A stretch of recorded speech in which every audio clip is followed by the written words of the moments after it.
Hey there, ladies and gentlemen. It's me, Dr. Donna. I'm going to get into it. And today's Real Leader Brain is checks and balances. I will be reading from my Chat GPT notes today.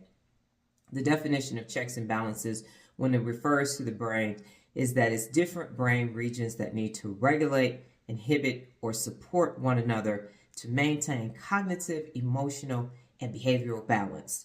Just as in government, where separate branches check each other to prevent the abuse of power, the brain uses internal systems to ensure no single region dominates decision making, emotion, or action without oversight.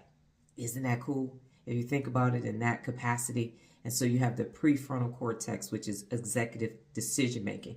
And then you have the amygdala, which is the emotional control center. And then you have the ACC for conflict monitoring.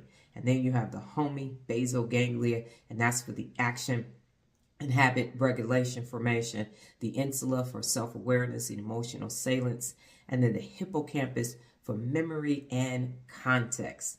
Now, why does this matter? Because checks and balance in the brain are crucial for emotional regulation, not overreacting to stress, thoughtful decision making, not acting on impulse, cognitive flexibility, adjusting your behaviors as needed, and behavioral control, overcoming habits or compulsion.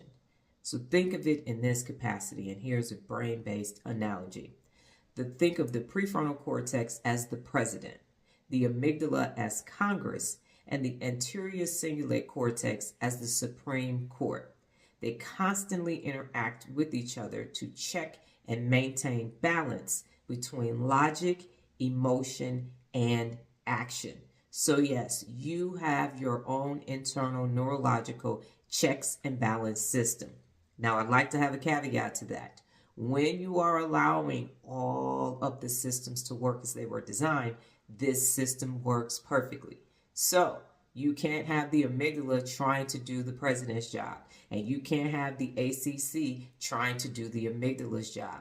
Every part of your brain, every region has a role. And when you allow them to do what they naturally are in your brain to do, you have checks and balances. So whenever you find yourself out of balance, check those regions of your brain to ensure that every region is functioning properly so that you can function properly too.